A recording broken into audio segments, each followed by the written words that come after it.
Right, I've got a little project coming up that's going to use about 50 green lasers.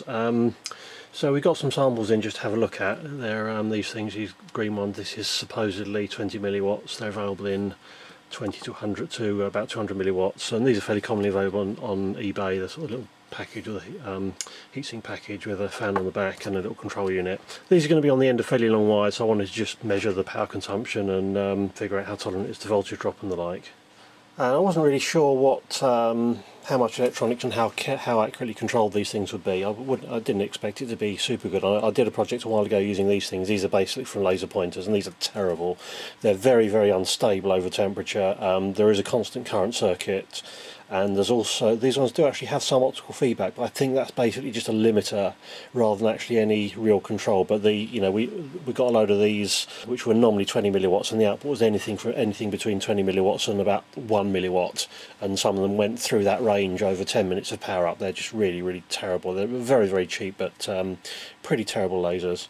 One of the problems is that the green lasers in particular, because they're quite complex optically, they're an 808 nanometer infrared laser diode pumping a 1064 nanometer solid state laser that's then frequency doubled to get the green 532, and most of those processes have some temperature dependence. The laser diode itself, its wavelength is temperature dependent, and obviously the geometry of the optics can also vary over temperature because of the mechanical shift. So everything is pretty temperature sensitive. If you look at like a high quality green laser, you quite often find they've got Peltier heat pumps on the laser diode and sometimes on the cavity as well to tune everything to the optimum temperature. But obviously this is sort of cheap stuff. I think these are designed for like DJ light show type things, so they're not quite up to that spec. This one's fairly bright. Now, one thing I was wanting to look at is the power consumption and how that varied over voltage, because these may be run over quite a long piece of cable, so I wanted to make sure that we weren't going to have any voltage drop problems. Now, I was expecting to see one of two things as I adjusted the voltage. I was either expecting to see the current decrease significantly as the voltage increasing, indicating there's a switch mode supply in there, or it to be fairly constant, in which case it would look like a really simple constant current circuit. But looking at the amount of power, I mean, the current does decrease slightly with increased voltage, but not a huge amount, certainly not the amount you'd expect for a pure switching regulator. But also, if this were actually just a simple constant current circuit, the fact that it maintains constant current from sort of down to about sort of 5 up to 12 volts. Now, if it was actually doing that at 400 milliamps between that range, at the top of the range it would be dissipating something like 3 watts on the circuit board, and that will get really, really hot, and it's not doing that. So I decided just to take a closer look out of curiosity to see what's actually in this thing and how it works. Now, the first thing I noticed was there's actually quite a few wires coming out of this thing. You've got these 2 wires for the fan, presumably a couple of wires for the laser diode, and you've got another 2. So there's definitely sort of some stuff in here. So let's open it up and have a look. The other thing is when you first turn it on, the fan doesn't start. The other interesting thing is we got a few from like 20 to 200 milliwatts, and they all drew about the same amount of power, so I suspect the differences are probably in the quality of the optics. Maybe they just select them based on their typical output power, because there is a lot of variation in the optics which can change the power level. Now, the first thing I saw was this white thing. Now, this looked very much to me like a power resistor. Just the construction, it looks very much like the rectangular ceramic power resistors that you get, which are quite common. This actually just lifts out, and you can see it's just a ceramic form with an infill there. So this is basically a heater. You can see the back of the laser diode there. It's only got 2 connections there, so it's not a lot of these packages have 3 pins, so they have a monitoring photodiode built in. Although on a green laser that's not hugely useful because there's so many variations after it comes out of the laser diode. Any sort of high spec green laser will actually have monitoring basically on the green output, because there's so many other factors other than the pump diode that can affect the output. So monitoring the actual laser, the output at infrared isn't actually all that useful. The other thing just sort of loosely stuffed in here is a thermistor for sensing temperature. So it looks like what this thing is doing is it's basically optimized to run at a certain temperature, which it maintains with the combination of this heater and the fan. So laser cavity is probably optimized to run at some sort of above ambient temperature, and that's then regulated using the heater. Obviously there's going to be some heat coming from that pump diode as well, and obviously the fan if it gets too hot. Right, I just set this up looking at the power consumption. There's an easy way to tell if the heater's on or off. So if we just stick the soldering iron underneath the thermistor to warm it up a bit. See, it's now the current's dropped as the heater's gone off, and you can see the fan started. But it's not quite the same, so the fan's now stopped, it's gradually cooling down. Now the heater's gone, so there's a little dead band in the middle where neither the heater or the fan are on. So basically this thing is part of the circuit is just this temperature regulator. If I just take the this temperature control out of the equation by just unplugging the heater and the fan connectors, and just look at the actual characteristic of the driver itself. I don't think this is doing anything clever like sort of shutting the laser off if the temperature sensing isn't working. That would be far too expensive for a cheapo thing like this. I think these are just two completely separate circuits. So if we look at the power consumption now, right, so we've got 230 milliamps at 12 volts, and as we decrease this, we're seeing it increase quite significantly. So let's get down to 6 volts, we're up to like 500 milliamps. So that's the sort of characteristic we'd expect from a purely switch mode controller, sort of trying to output constant power. So it looks like the actual laser driver itself is using a switch mode controller. Well, this thing comes in this little plastic thing. They sort of glue it in, so I actually had to apply a little bit of violence to get it out, but it's normally in a little thin case like that, so you can screw down there, screw down like that. There's some markings on the back, but I think some of these actually apply to a slightly different version, because there's sort of some connectors that it doesn't show, but it shows you the fan connections. The other thing is this actually drives both a red and a green laser, so I think this is probably from one of these cheap sort of disco effects units that have got a red and a green laser in there. So not a great design. My first view of that, I thought, well, there's not actually that much on it, and that inductor suggested that there probably was a switching regulator in there. So if you pull it out, there's a couple of other chips here. You've got an LM324 quad op amp, and this one, which is a PT1102, which I googled and just found it's a simple buck regulator. This thing's also got TTL on-off control, not particularly fast switching, but it does the job. The rest of the components here you can see, these are current sensing resistors. There's two resistors in parallel, presumably just to spread the power dissipation.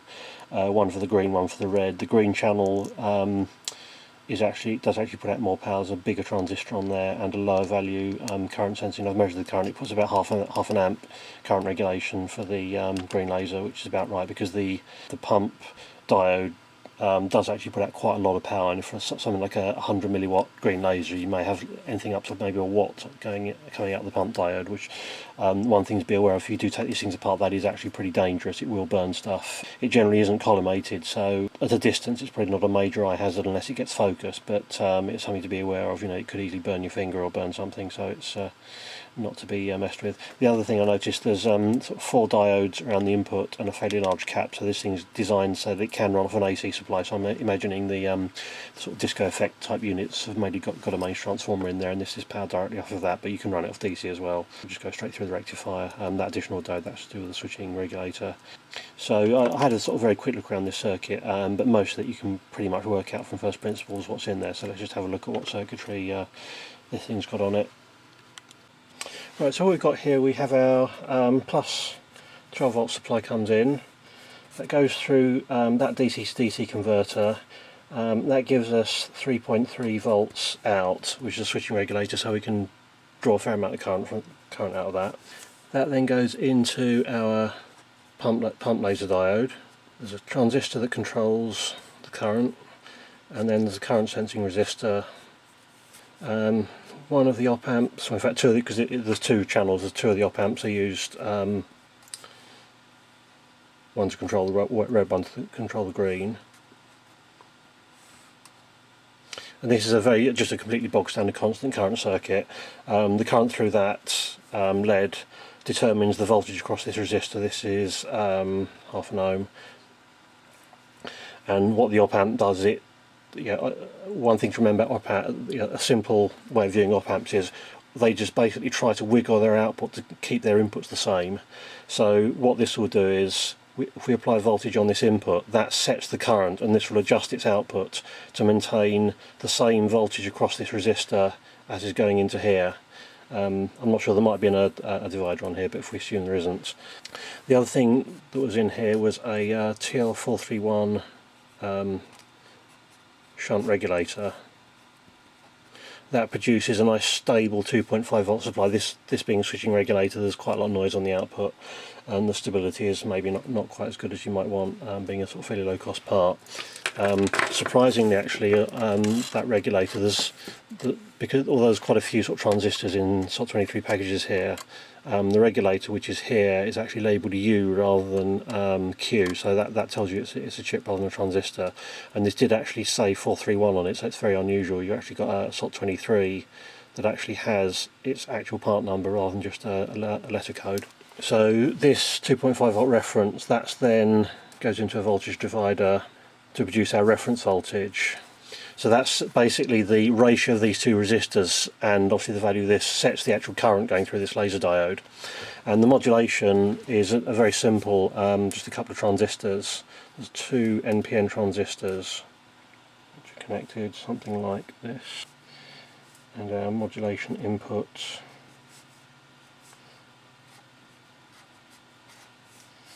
comes in here. So this is a TTL signal to turn the beam on and off, and basically when it's pulled low the beam is off, and when it's high it's on, but there's this pull up resistor, so if it's not connected the beam just turns on.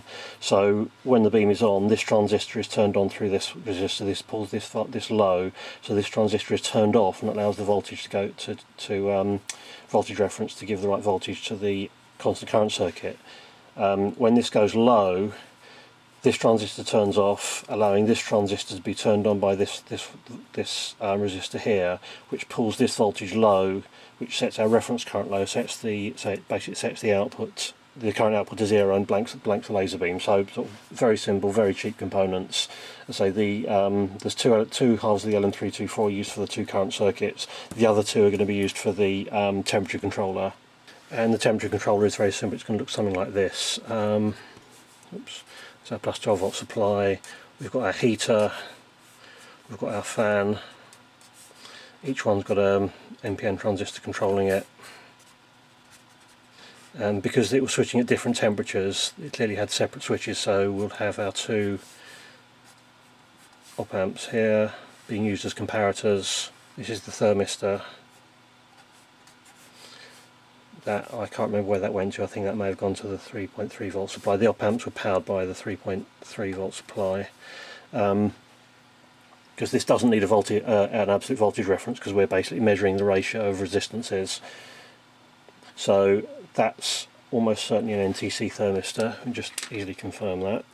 And the reason I thought it was an NTC is simply that NTCs are by far the most common type of thermistor used for temperature sensing. So you can see it's 11.7K. If I warm out with my fingers, you can see the resistance drops down. 10K is a very common value. They tend to be specified at typically 20 degrees C. So if you say like a 10K thermistor, that generally means its resistance is 10K at 25 degrees C. And it's pretty slightly cold ambient here at the moment, so sort of warming up my fingers, that's probably going to be around the 20 degrees region. So as the temperature increases, the voltage on this point will decrease because the resistance of that is getting lower. So then there'll be a potential divider here, which will typically look something like this if you're sensing two different values. So the voltage at these 2 points basically are your set point. So what you set things up so that the voltage at this point equals the voltage at that point at the point where you want the heater to switch. So those will go into our two inputs. So for the heater, we want the heater to be on when it's cold. So we basically want this to be high when the voltage on here is high, because the higher the voltage, the lower the temperature.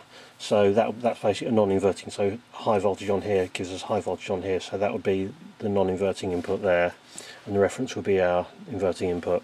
And here we want it the other way around, so as the temperature increases we then want this transistor to turn on. So when this, again we have the two inputs connected to our op amp, so that when this goes low we want this to go high, so that's going to be an inverting configuration.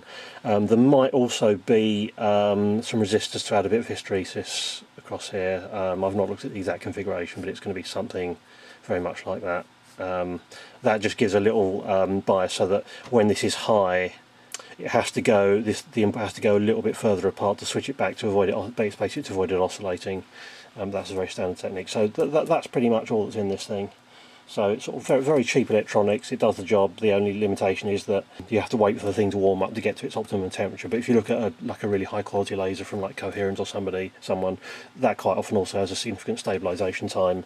The only difference is that probably has a tighter temperature control on it and maybe some optical feedback. But this thing, it's certainly an order of magnitude better than these things in terms of beam stability. Well, there's a little bit of caution about measuring the output power of these things. What I've got here, this is a Coherent laser check. It's as proper laser power meters go, it's about the cheapest you can buy. It's still not that cheap. I think it's about 200 or 300 quid these days. It's been around for quite a long time. I've had this for maybe 15 years or so. It's a fairly simple device. The idea is that this is a Coherent laser check. It's a fairly low cost laser power meter, as laser power meters go. It's still, it's not particularly cheap, but it's probably about the lowest cost power meter with any sort of vague claim to be calibrated. It's a very simple thing. You tell it the wavelength you want to look at, flip it to measure mode, you stick it in the beam and press the button, and it does like a peak hold, so the highest value it gives, so that's your reading. Now this is telling me this is 271 milliwatts. Now clearly something's not right. If this was a 270 milliwatt laser and I did that, this would really, really hurt. If I stuck this pen on here, you'd be seeing lots of smoke. So there's something funny going on here. Now what is it? Well, what you're doing when you're dialing at the wavelength on this thing, you're not telling it to only look at that wavelength. This thing uses a silicon photodiode. It's about the simplest way of measuring light levels. And these things have a very substantial variation in sensitivity over wavelength. So when you're selecting your sort of 532 or whatever wavelength you want on here, all you're doing is telling it what calibration factor to use. When it sees the signal corresponding to the light level hitting this, it's saying, okay, give us a power level based on the assumption that all that light is 532. Now the thing about this is only an issue with green lasers, because they are diode pump solid state lasers, whereas for example a red or a blue, all that does is produce red or blue, so a power meter accurate reading is accurate.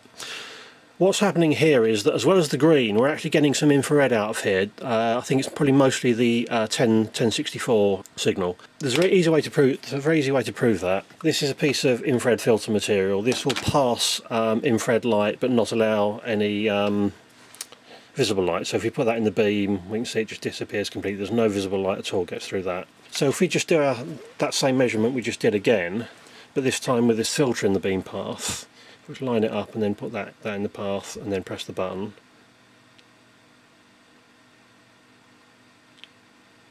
That's still telling us 108 milliwatts.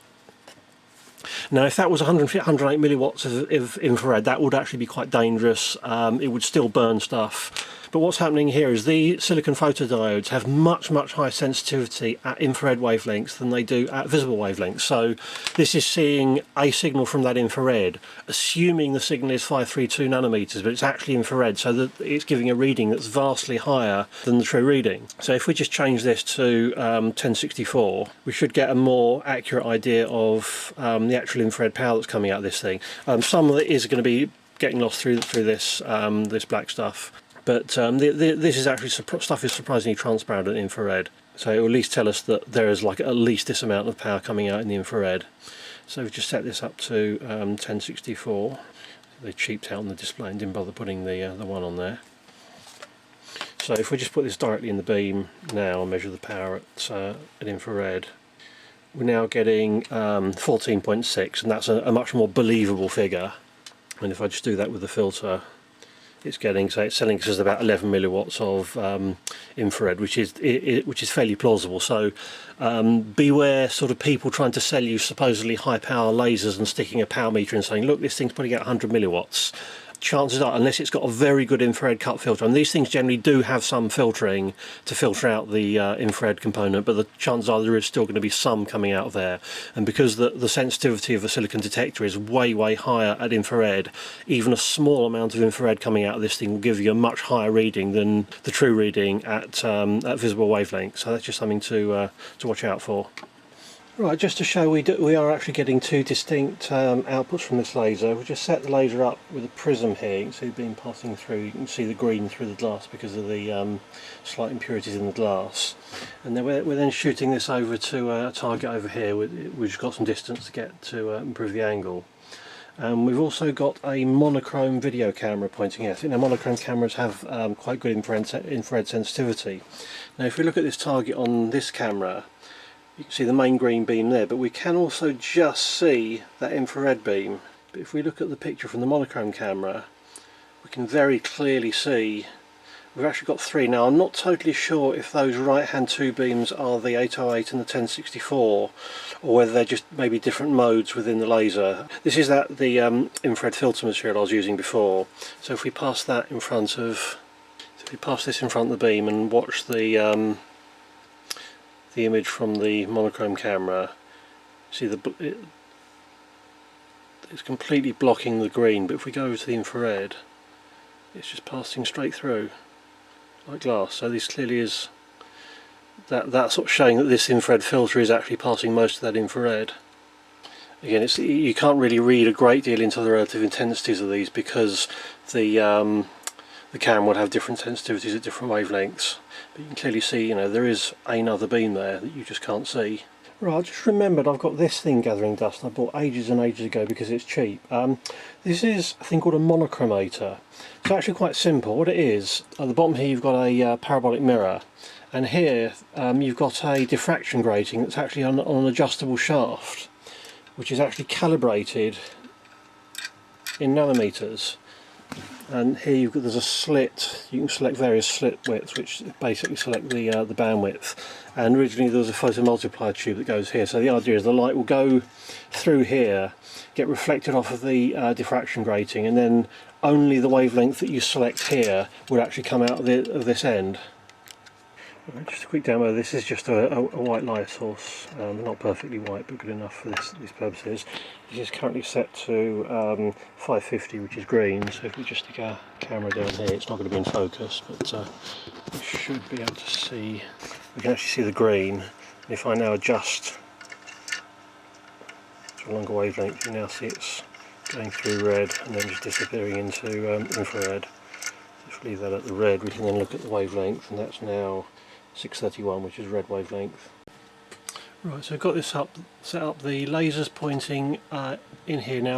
I've put some tracing paper over there because this thing isn't really designed to work with lasers, because the optics of a beam work rather differently to a diffuse optic. So I'll just put that in there as a diffuser, and I'll just set the monochrome camera up as a simple detector.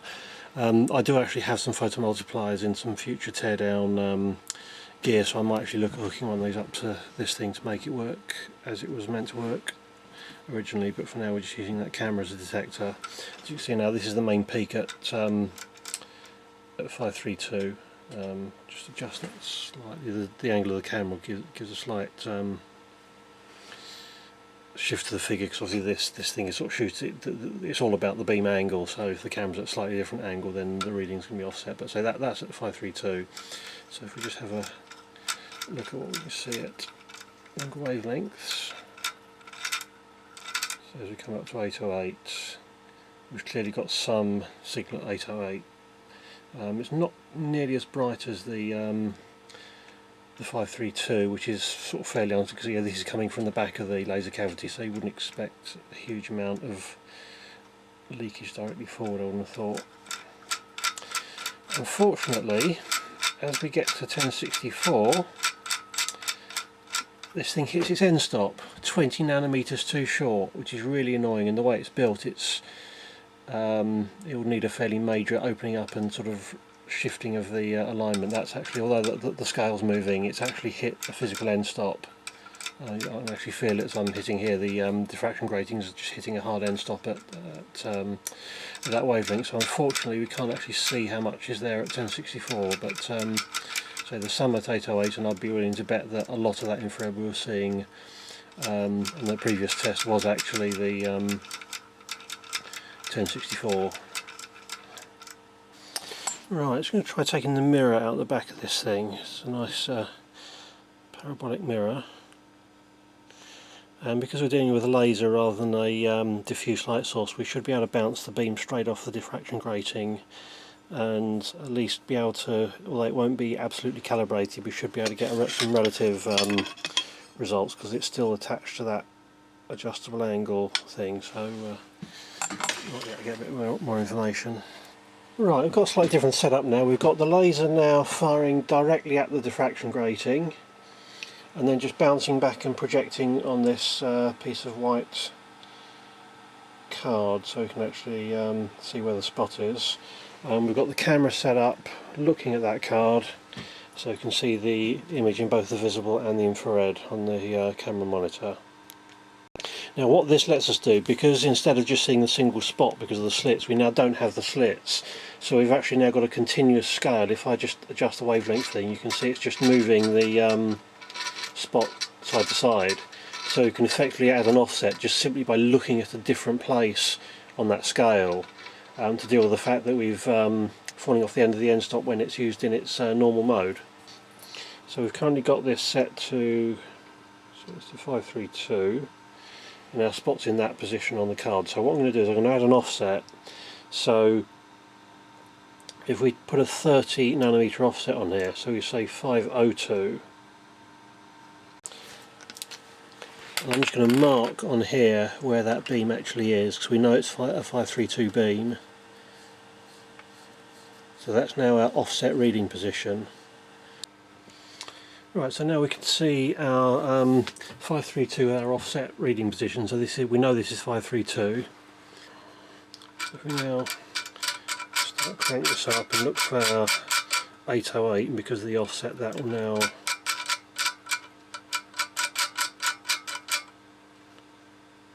that little gap where it disappears, that's because there's a strut in the middle of the monochromator, so the beam just being obscured. But our 808 now is 778 because of our offset. Just turn the camera aperture up a little bit, you can see our black mark. So that's our 808, which we know about. So if we carry on now, our 1064 should now be a 1034. We've got something there in the ballpark. We'll get it above our black mark. 1040, yeah, and that's pretty close, 1030 odd. I think we're on that that bar inside the monochromator is obscuring it a little bit, so we can move that out a bit. But we've definitely got something there, but not particularly bright. The other interesting thing is there is actually some visible green there. We do actually have some visible green. Now, one thing to bear in mind, of course, is the 1064 is exactly double the wavelength, so it's possibly not surprising that we've got a little bit of both. However, if we take our infrared filter and put it in front of the camera, just turn the camera gain up a bit. If I just put that sort of directly in the beam, you can see we do actually have some infrared content there. Let's move it around. So we do appear to have some, both 1064 and 532 in that beam, but not a huge amount. But bear in mind, at 1064 the sensitivity of this video camera could be quite substantially down, so it's really, you can't really make any quantitative judgments over the relative strengths of the two. And I just want to check that this that we are actually really seeing infrared, and it's not just the green that's passing through here. If we just go back down to our 532,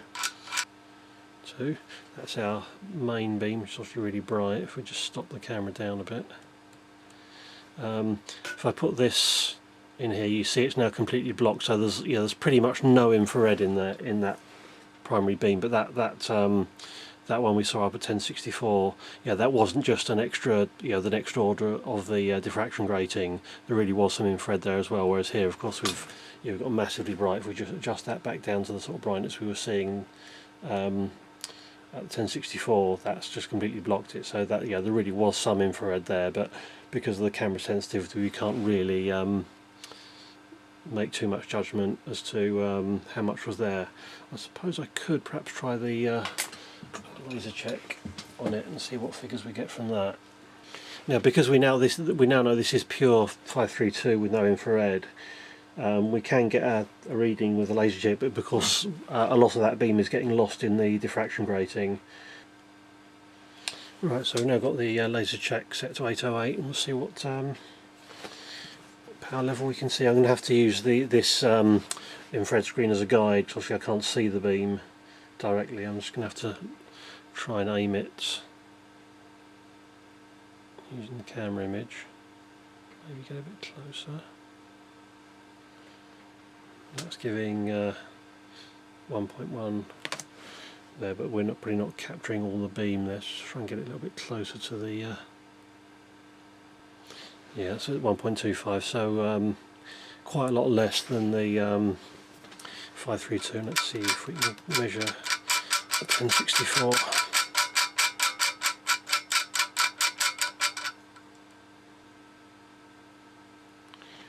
Yeah, that's giving us 0.13 milliwatts. So I think, you know, as we've got a reasonably calibrated meter and a way of selecting individual wavelengths, I think that's probably a fairly representative idea of the relative power levels at the different wavelengths coming from this thing.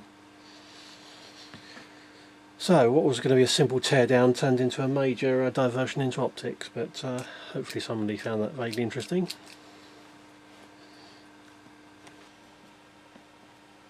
Of course, lasers are much more fun if you've got a bit of smoke around. Now, if you don't have a smoke machine, this stuff works quite well. It's actually smoke spray that Maplin sell.